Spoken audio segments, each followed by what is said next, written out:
Yesterday was super for Donald Trump as he crushed Nikki Haley in 14 states. She is out now and likely off to her next position on some board overseeing an endless war agenda, but good riddance, Nikki.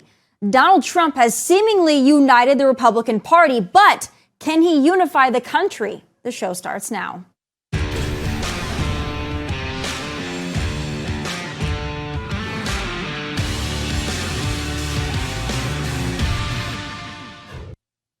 It was a big night and a big delegate haul for Donald Trump as he picked up victories in 14 states. I know, like me, y'all were waiting on the edge of your seat for American Samoa to be called. Joe Biden also took home victories in 15 states, though he almost certainly wasn't awake to celebrate. He is likely spending the day today studying up on his Schoolhouse Rock and getting hooked on phonics in time for his State of the Union address tomorrow night. Spoiler alert, the State of the Union is not good. And here is what else is not good. The hags of MSNBC laughing about the issue of illegal immigration and mocking the people who find it important.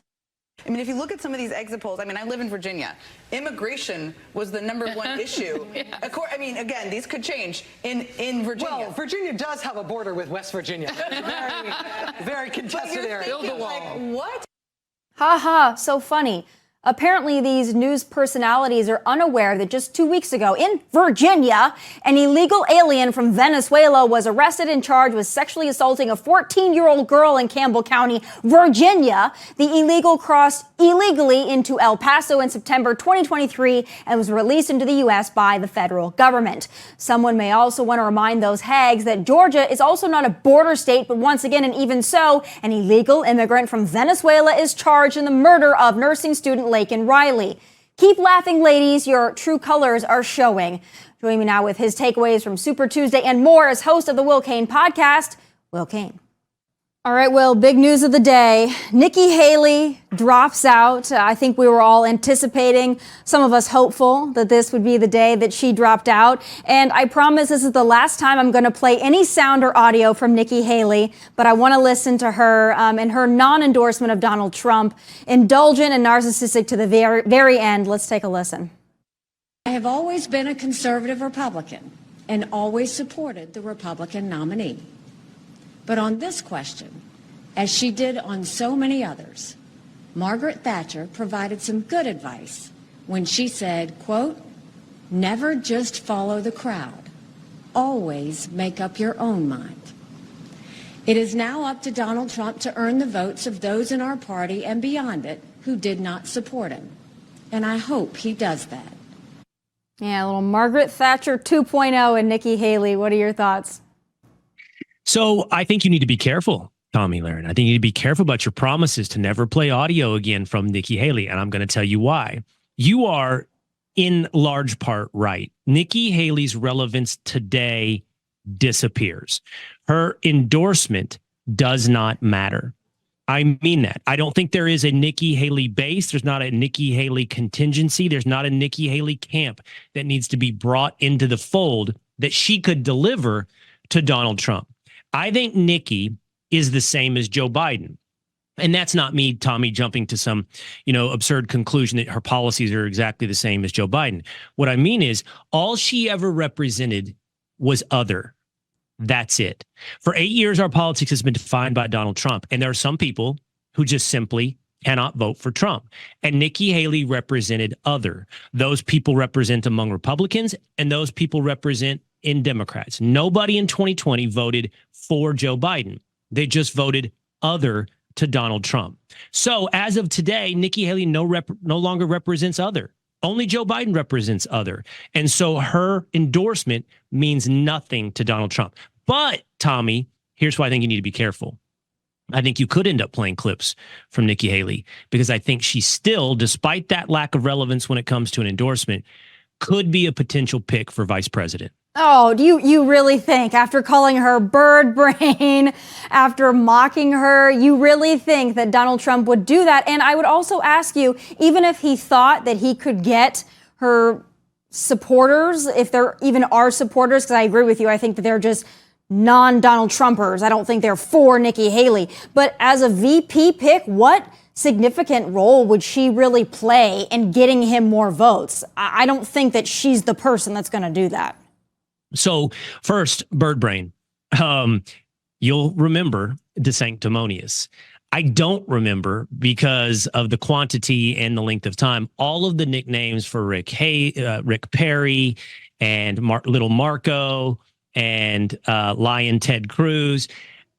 All of those men stood on a debate stage against Donald Trump in what I think was probably a more vicious fight than the fight with Nikki Haley. And all of them ended up, I heard Kellyanne Conway say this last night on Fox, all of them, save Jeb Bush, low energy Jeb, all of them gravitated to the orbit of Donald Trump. Some of them ended up in the cabinet in the case of Rick Perry. Some of them in the Senate fought for his agenda in Marco Rubio and Ted Cruz. And I don't think the fact that you are a former adversary of Donald Trump precludes you from being a future ally. Does it preclude you if you're just uniquely awful and you represent the swamp? I know that he has poked a lot of fun at a lot of his other former frenemies, and I totally get that. But I think Nikki Haley stands apart from those men, from Marco Rubio, from Ted Cruz, from Rick Perry, from Ron DeSantis. I think Nikki Haley is uniquely awful, and I think everything that she represents is uniquely awful and the opposite of America First. I think that would be like him choosing Mitt Romney as a vice president. But I'm not telling you what I want. I'm not telling you who I like. I'm telling you to be prepared, Tomi Lahren, to play clips of Nikki Haley, because I think Donald Trump's a deal maker and he's interested in winning. Now, I don't know in the end, to your point, and Nikki, by the way, was we know her policies. I agree with you. She's not America First, but she was part of the Trump orbit before. And it's not like her ideas were different when she was there before. You've heard me say, I don't think she is relevant, but I do think there is a segment of a reluctant Republican conservative voter, reluctant to Donald Trump. And this is anecdotal now, Tomi. I hear the kind of things I hear from them are often about cabinet, team, who is around him. And I don't think they care about, they're less ideologically driven and they're the more competency driven Republican. And maybe we could throw in suburban women. And I think that Nikki potentially offers something on the menu for those Republicans. I don't think that it's hugely significant because, again, I think everything in American politics is defined by the two words Donald Trump. But I'm just telling you, I wouldn't be surprised if she were a legitimate candidate or a serious candidate or a considered candidate for vice president. I really hope you're wrong. I think Don Jr. taking shots at her. I would hope that he wouldn't go that way because, as you mentioned, the first go around, the first Trump administration, he made a lot of bad picks that I think that he is regretful about that were more establishment type. So I think it's back in the White House. I don't think he's going to want to surround himself with establishment types again. I think he learned his lesson with what he did the first go around, Jeff Sessions being his first horrible pick. We see how that turned out. Yeah, I'll just say, by the way, this prediction, and I'm not saying she will be the vice president, but I'm just saying I think that she's not done in that conversation. This prediction is predicated on her going the way of Tim Scott. She is going to have to very soon endorse Donald Trump. She's going to very soon have to become passionate in her support of Donald Trump. If she's interested in vice president. I also think she's hard to listen to. She reminds me of Hillary Clinton every time I hear her speak. So I don't think she's got a lot of charisma. And I think that Donald Trump needs somebody by his side that's got a little bit of charisma. She's hard for me to listen to. She's hard for me to look at. Just all around, I'm just tired of Nikki Haley. So let's move on to something even better than that. Let's talk about the State of the Union tomorrow night. And let's talk about how concerned you think Biden's staff is about his ability to deliver that address, and how long do you think he's going to be able to stand there? That's a great question, Tomi. Can he do this? I mean, the viewership might be good just for the potential train wreck. Can he actually do this? And for how long? First of all, if he wants to make it short, good, because these things are way too long. Here's if he can pull it off, Tomi. So I did this week on the Will Cain Show, which you can subscribe to at YouTube. I think that it is very likely Joe Biden is not the Democratic nominee for president. I think the poll numbers are too obvious and too dire for Democrats. And again, we always have to remember everything's about Donald Trump. There is no ideological center point to this. I said this, I believe if Donald Trump came out tomorrow and said he's interested in raising the highest tax bracket to 80%, they would be opposed, and MSNBC would hold panels on the devastating effect that would have on the economy, something they've championed for decades. They're just defined by opposing Donald Trump. So therefore, that's all Joe Biden's usefulness is. How much can he stop Donald Trump? And if the polling stays the same, Tommy, the answer is he can't. So he's not useful. So you have to replace him. Now, before that happens, what they're fighting is apathy. All the exit polling from Super Tuesday shows that just no one's enthused. No one is excited. So I think you have a good contingent. Forget the uncommitted. That's the far left who's making a protest vote. I think you have a moderate left who's fatigued on Donald Trump as an existential threat to America, who won't be motivated to go vote for Joe Biden. And the only way to inflame their passion starting tomorrow night, Tommy, at the State of the Union, is to divide us. You are going to hear about authoritarianism, fascism, saving democracy, abortion, race. You are going to see America divided. They are going to attempt to tear us down on every single dividing line in society and make us think we are on the road to Nazism in order to inflame an electorate that's unenthused about Joe Biden.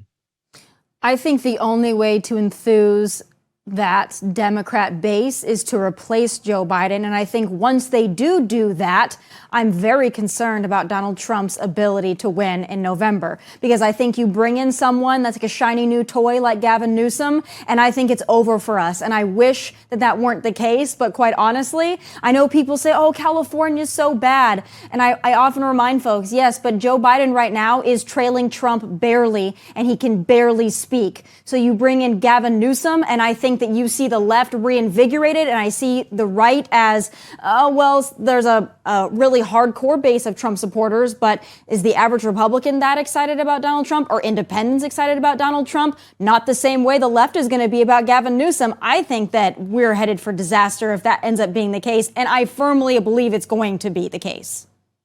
And I do too. And I believe it will be Gavin Newsom. And I share your concerns because he is a very, very talented liar. He is, and to the extent that is like, you know how baseball players, I know you know how baseball players have 5 tools. That is a tool of politicians. And he has got that tool. He throws 100-mile-an-hour heater when it comes to lies. And he can do it. Now, my only thing about Gavin is, and by the way, he'd pivot to the center. Watch him. Mm-hmm. He's already doing it. The minute he becomes the guy, he'll become the most moderate Democrat you've ever heard. Now, my only thing about Gavin is he too slick by half? Like, he's not a used car salesman, but he's the guy at the Maserati lot that you're like, you look like you're worth 50 million, but you're not, and nothing coming across is real.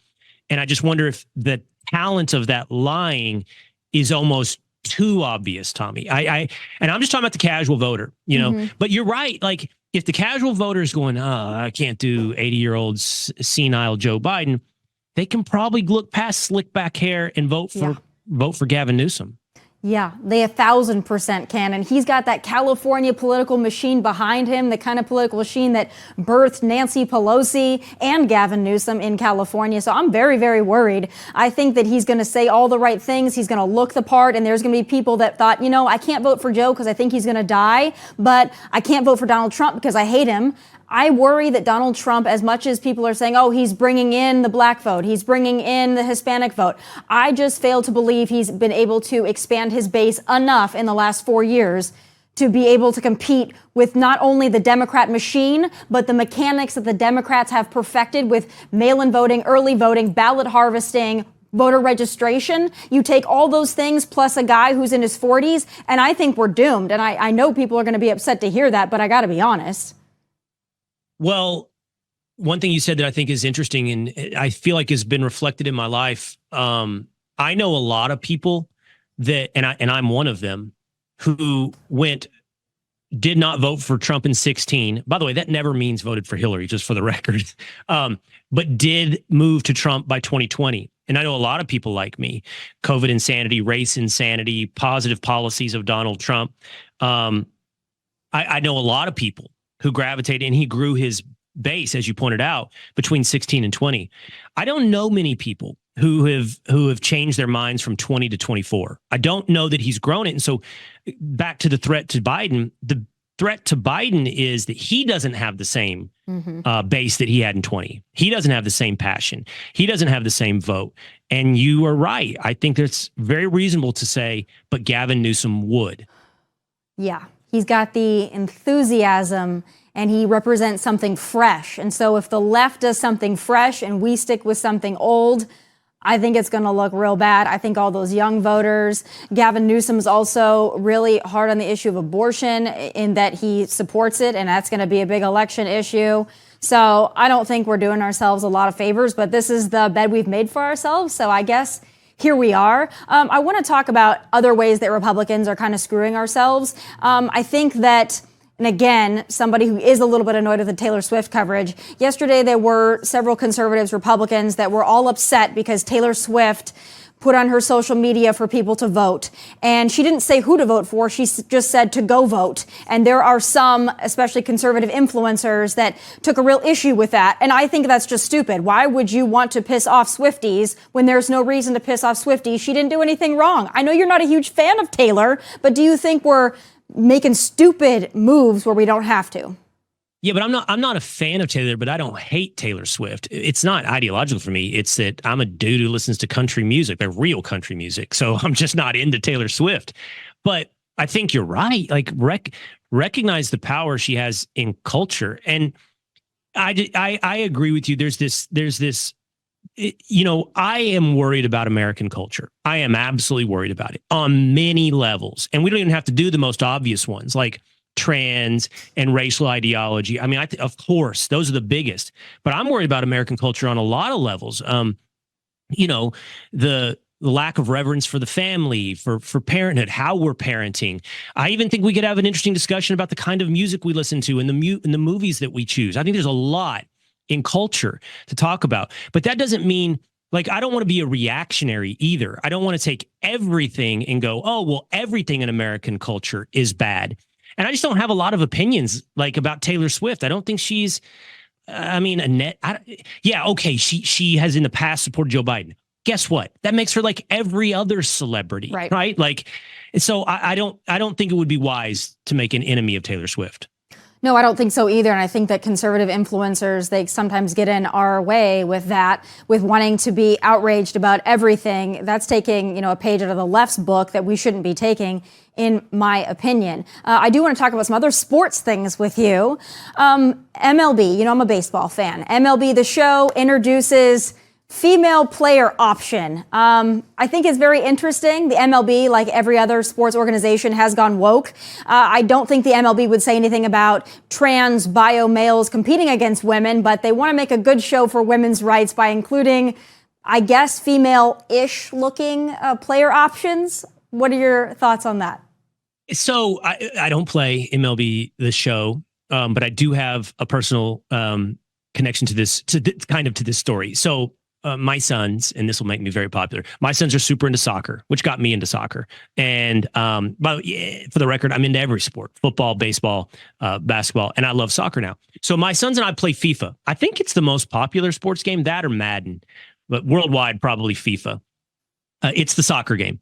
And this has happened in the past year or two, Tommy. So what happens is you can select players, you select teams, and the players have a player rating, right? 90 is a very, very good player, and 80 is a good player. 70, 60, not so good. And they have had women's teams on there in the past, and the women's teams are usually the best players in the world are rated like in the 60s. And, you know, you wouldn't want to play with them because it's like, well, first of all, you'd never want to play a team against a bunch of men who are rated in the 80s. You'd lose. And if you played women versus women, it would be two teams in the 60s. And the game's just not as fun because the first touch is not as good. The shot's not as good. The pass is not as good. The speed is lower. And by the way, it reflects reality. That's reality, right? And what FIFA has done, though, is readjust their rankings so that the best women's players are on par with the best men's players. So I don't know, like Alex Morgan is the same level as Erling Haaland, who's the best striker in the world. And it's like, that's not right. And so now I see my son's like, hey, do you want to play with the U.S. women's national team? Like, no, I don't want to live in fantasy when I'm playing video games. Like, I don't play Fortnite or fantasy games. I don't like fantasy movies. I wasn't into Lord of the Rings. I kind of like having fun with reality. And so what you're doing with Major League Baseball and then with the FIFA is you're distorting reality. If you make a women's game where the players are on par and then you want to play that's great. That's fun. But don't sell me a false world where the best women's player is equal to the best men's player. Well, there's no such thing as a female baseball player anyway. I mean, if you want to, it's not softball. I mean, there's an option for softball. They don't have a softball video game, likely because nobody would play it. Let's be honest. But the fact that they now want to do this, you could pick a female, like that's their nod to women's rights, but they can't tell you what a woman is. To me, just awe-inspiring from the MLB, which obviously I'm close to for personal reasons, but I just think that this optic game of it is so stupid and so disingenuous. Yeah, disingenuous, absolutely. And also it will never be a reality, It'll never be a reality, and I'm not being mean. It just will not be a reality that women's soccer is equal to men's soccer, or that you're going to see some women throwing, like JP. They're going to be throwing sliders and curves and overhand pitch and make their way to Major League Baseball. And it's also, to your point, not just disingenuous, though, it's stupid. Like this, why don't you work on keeping men out of women's sports? That would do more for women's sports than pretending that they can play in Major League Baseball. Agreed.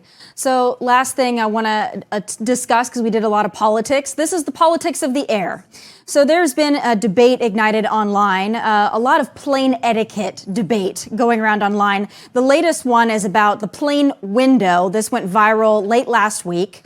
Who gets to shut the shade or open the shade on a plane? What is your analysis of who should be able to adjust that shade in the air? I didn't see this. Oh, this is good stuff because, you might travel. I don't know if you travel as much, but you're pretty close. I see you up there in New York a fair amount. I'm in New York every week on flights. And I think this is a wonderful, like Seinfeldian, debate of humanity. Like, why can't we figure out if you're boarding group 4, don't clog the lane so boarding groups 1 and 2 can't get on? This one is infuriating to me. Everybody's confused about the boarding process, conveniently to benefit them. No one's confused like, I missed my number and boarded last. You're always confused to board first. The slide, the window seat has a 70% vote in this, but I do think the window seat should be conscientious to the aisle seat. You should kind of like, if you pour light in at 30,000 feet and it blinds everybody, and they're trying to sleep or whatever they're doing or watch the movie and you're glaring off of them, you need to be aware of your surroundings and maybe be a conscientious passenger. But ultimately, if it's not bothering them and it's no obvious, not ruining their flight, you get to decide. You're sitting there, shade up, shade down. Yeah. Another thing on this, I think everybody should have the ability to recline if they want to recline. There's the reason that there's a button on everybody's seat. So I know some people don't like it.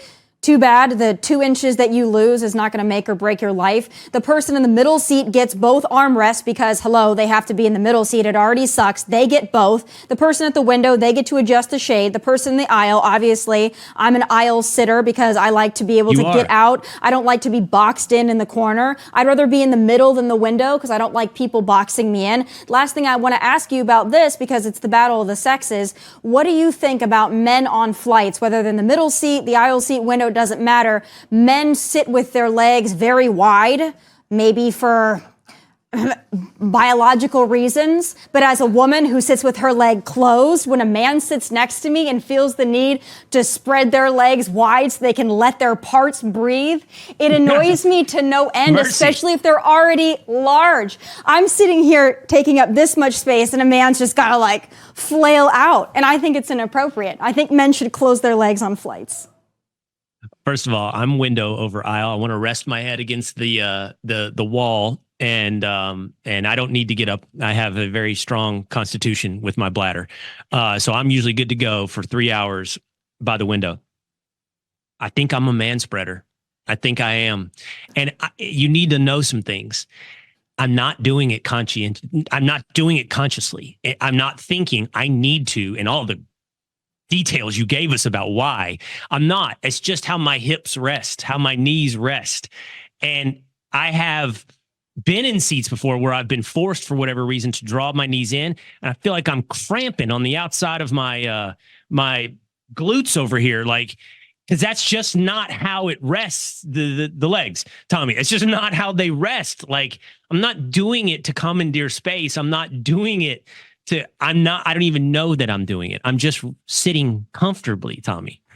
Yeah, I also always notice too when I'm flying, men that want to spread wide and have more room always pick the smallest female to sit by because they're like, oh, great, I can have my seat and half of yours. And I have to be quietly resentful of this. But yes, most men are wide spreaders on airplanes. And are you flying Southwest? I don't get a lot of choices in who I sit next to unless I'm on Southwest. Yes. So I fly a lot of Southwest. Yes. And you're right about the boarding. Lines. There's imaginary lines, like the frame of your seat. I do look at the imaginary line and have my knees really gone over the imaginary line from the seat in front of me into your space. You see, so if I saw my knees way over there in your space, Tommy, I'd try to do a shift, or something, and find some other way to give you your space back while still sitting comfortably on a plane. Well, I'm glad that we could really hash this out. Most important part of our discussion today, I believe, and probably, the thing that's going to change the world the most. But thank you, Will, as always, for taking the time. And I hope to see you soon. Safe travels this weekend to New York, and watch the legs. All right. Thank you, Tommy. Thanks, Will. All right, folks, the Biden administration admits your tax dollars are being used to secretly fly illegals into your country. Are you pissed yet, or do you not have a pulse? It's time for Final Thoughts.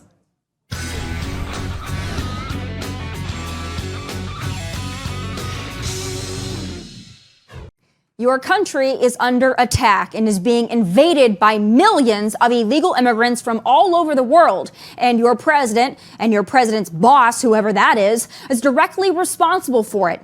But this goes beyond catch and release and appeasing BS asylum claims. This goes beyond sanctuary cities and debit cards and all the other crap these people have been given. Thanks to a FOIA or Freedom of Information Act request, the Biden administration has been forced to admit to trafficking, at least 320,000 illegal aliens from their country of origin directly into the United States on secret flights.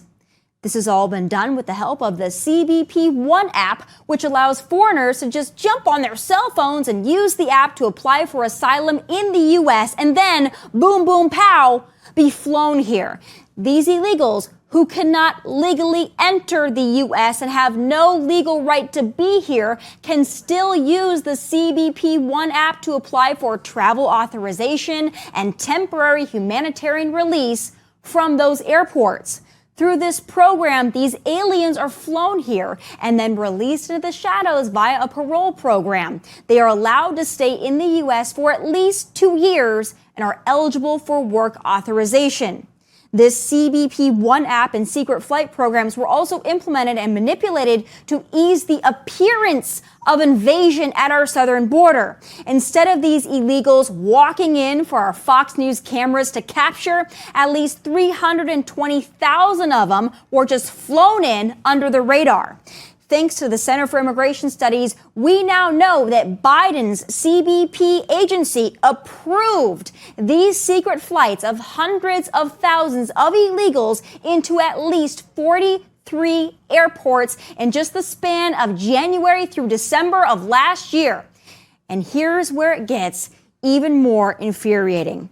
The Biden administration refuses to reveal which airports these illegals have been flown into, citing a law enforcement exception and arguing the disclosure of this information could create national security vulnerabilities. Okay, I want to walk you right back through that.